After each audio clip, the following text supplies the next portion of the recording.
am good, all the better for knowing that you're tuned in. Welcome to the Annie Show Network, and today is another story session with Annie, and I want us to talk about student visa. Okay? So, this is just a story I came across. It's not even something I came across. This is a lady I met who was in the UK on student visa, and she was just telling me about her challenges, talking to me about her struggles, and just about everything she had to face as a student. Okay, so sit back, relax, and enjoy. So, this lady, she's a Nigerian lady. Okay, so her name is Amazing. That's a lie, but let's call her Amazing. Okay, so Amazing, I met Amazing, and I met her when I was working in my other job. So I was at the bar. I'm a bartender sometimes in my part-time job, so I met her there, and she was very excited to see me because where I am at the moment, we are very few blacks. So when you notice a black, you are just so excited, like oof. So this is what happened. I was there serving pints, pouring pints. Then I see her and I'm like, wow, that's an African lady. And so of course I wanted to talk to her. And so when I got to talk to her, she told me her name was Amazing, that she's here on student visa, and that at the moment she's working in a certain hotel as her part-time job, because at the moment, at that particular time, they had closed school and they were now free. Okay, so since I was at work, we couldn't talk much. We exchanged contacts, and then we promised we will meet some other time and just catch up. Okay, so what happened is later, I think during the week, somewhere, I think on Saturday when I was not working, I gave her a call, and then we went somewhere and just sat and relaxed and just started talking from African to African, from an immigrant to immigrant, and immigrant stories. Okay, so she told me she was here on student visa, and so I asked her, so where do you study? And then she told me that she studies in Aberdeen. Aberdeen is quite a distance from where we are at the moment, so that of course led me to asking, so if you study in Aberdeen, what brings you in Fort William? Because she was in Fort William. So Aberdeen is like, I think, almost 4 hours drive. It's actually not even 4, it's more than 4, close to 5 hours drive from Fort William to Aberdeen. So I asked her, so what brings you to Fort William?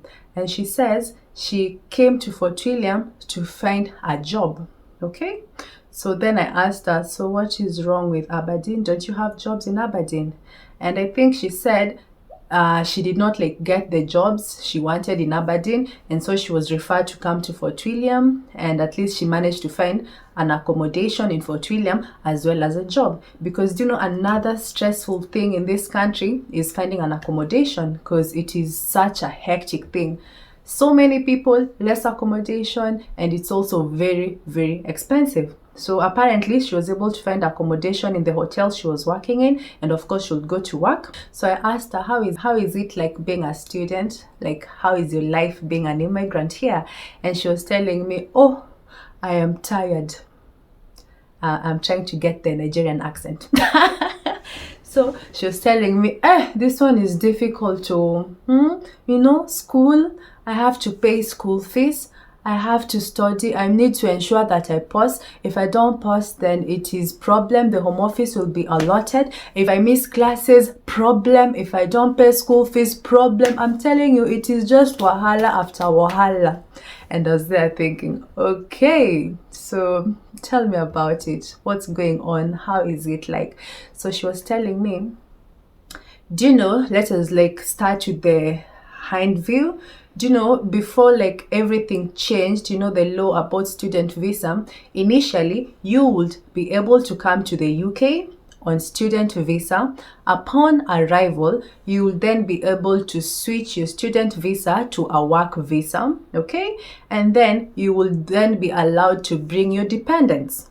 Do you get me? So like all these advantages being a student. It was not compulsory for you to finish your coursework. If you manage to find a job, you will then switch to do your job. So that was the advantage. And then when they noticed so many people were like coming in the name of studying, upon arrival, getting a job. So what did they do? They changed the rules to say that if you're here on a student visa, then you need to complete your coursework, okay? You need to complete your coursework. After completing your coursework is when you can now try and find a job. Okay, so like once you've completed your coursework, you could decide to find a job. If you're lucky enough and find a job that has a sponsor, a sponsor that is able to give you a certificate of sponsorship, therefore you change from student visa to skilled worker, and that is after you finished your coursework. So that was like the new now rule. Okay, so how is it challenging? You find that most people come here with only like, they don't have like enough school fees to pay for your entire 4-year course. You understand? So once you don't have school fees, where does that place you? It means you need to work hard to, one, pay your school fees in order for you to stay relevant, in order for your visa to stay relevant. So working hard to pay your school fees. Then another thing you need to remember is when you're here as a student, you are only allowed to work for 20 hours. Why? Because you're a student. You need to study and only work for 20 hours. So when you do the mathematics of how much you need to earn to pay your school fees and how long you're allowed to work, the mathematics is not mathing. The mathematics is not mathing. Okay? So you find that, one, you're not even supposed to defer. You cannot stop going to school because you say, you cannot stop going to school because you don't have school fees. That shows like you're not keeping up with your status, so you need to continue going to school. So you find out that as a student, you need to work hard to ensure your grades are good. And also another thing, you're not supposed to fail. Failing, that will alert the home office, and people, like the home office will be alerted once you're really failing, because why are you failing? You're here to study. So you can imagine the pressure this girl was having. So she was telling me at that particular time in her life, she was trying to find a spouse, a man to marry her, so that if you're married, you're now able to switch from. Actually, that's actually a good one. I did not find out that bit, whereby if you're married and you're a student, can you now switch to become a spouse? Can you now switch to spouse visa? I think that was her reasoning, that once she finds someone to marry her, she'll now therefore be able to switch from student to spouse visa. Okay? And that sounds easy. Yeah? It sounds so easy, like just find someone to marry you and switch. The problem is now finding someone. So now that is where the challenge is, because she was telling me she would go to the clubs, or rather just go somewhere, try to look at someone, the way you look at someone to see whether you're interested. And one interesting fact about these people is that they are so honest. Yeah? Do you know the way in Kenya, someone will tell you what you want to hear, what you want to hear in order for you to just give in, you understand? In this case, no, it's not that way.